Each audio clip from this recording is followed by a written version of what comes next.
He told the truth and vanished before justice could find him. Before we begin, hit that subscribe button because stories like this one are being buried every day. We tell what others are too afraid to say. This is Wealth and Wounds, where truth bleeds louder than lies. The rain hit the cracked windows of Maplewood High like soft whispers from ghosts. Inside room 112, Mr. Elijah Brooks, a quiet, soft-spoken history teacher, stood before his students, chalk in hand, eyes full of something most of the town didn't understand: conviction. History, he said, pausing as the chalk broke mid-sentence, isn't just what's written in books. It's what people try to erase. His students, mostly poor kids from the South Side, listened with an intensity teachers rarely earned. But one in the back, Devin, recorded every word. What Elijah didn't know was that this simple lesson was about to destroy his life. That evening, Elijah stopped by the Maplewood grocery to pick up milk. The next day, news headlines screamed: local teacher arrested, involved in student missing case.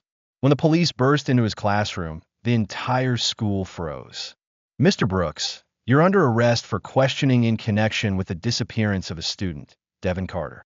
Handcuffed in front of his students, Elijah could only whisper, "There's been a mistake."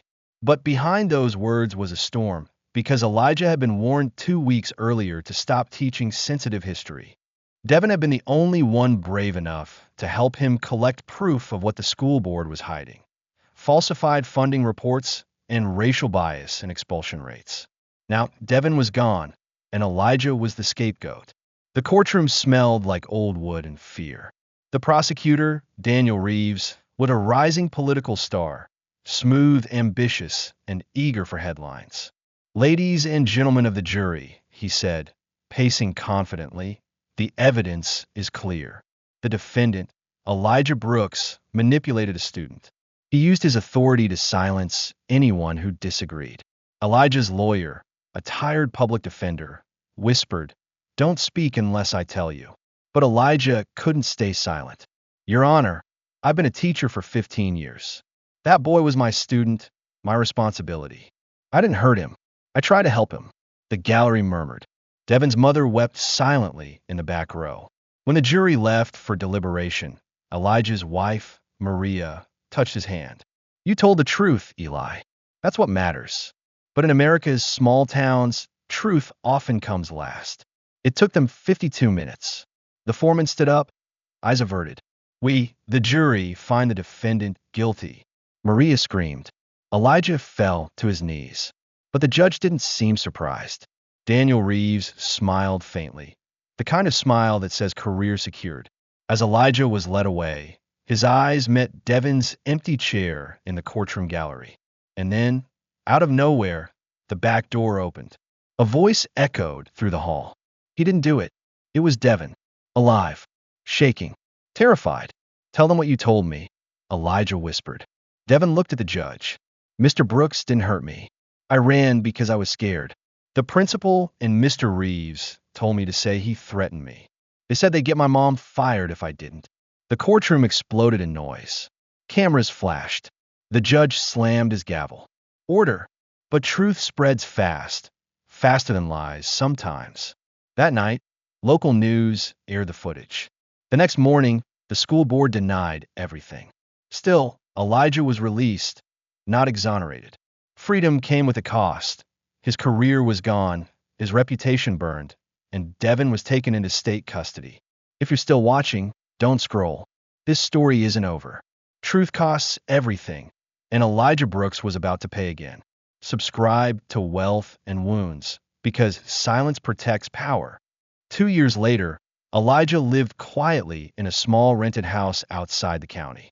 He volunteered at a library, spoke to troubled youth, and tried to rebuild. Until one morning, there was a knock. Daniel Reeves, the same prosecutor, was now running for state attorney general, and he wanted to make sure Elijah stayed quiet.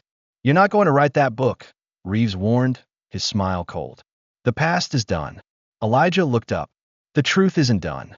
Days later, his car was found near the river. The police called it an accident. Maria didn't believe it for a second.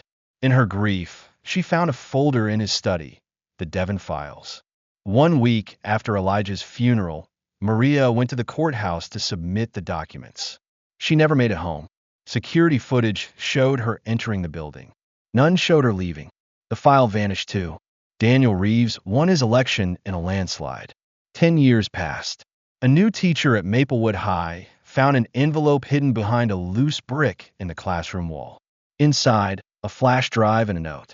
If you're reading this, it means they silenced us. Don't let the truth die again. Elijah Brooks. The teacher, Janelle Carter, uploaded the files anonymously. The data exposed decades of corruption, falsified grants, racial profiling, even missing student funds tied to politicians. But just as the story went viral, Janelle disappeared too. If this story broke your heart, don't let it die here.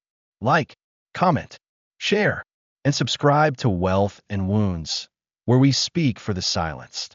2 months later, a letter arrived at a local news station, postmarked from another state. Inside was a simple note. The teacher who spoke the truth in court didn't vanish. He's waiting for justice to catch up. The handwriting matched Elijah Brooks. To be continued.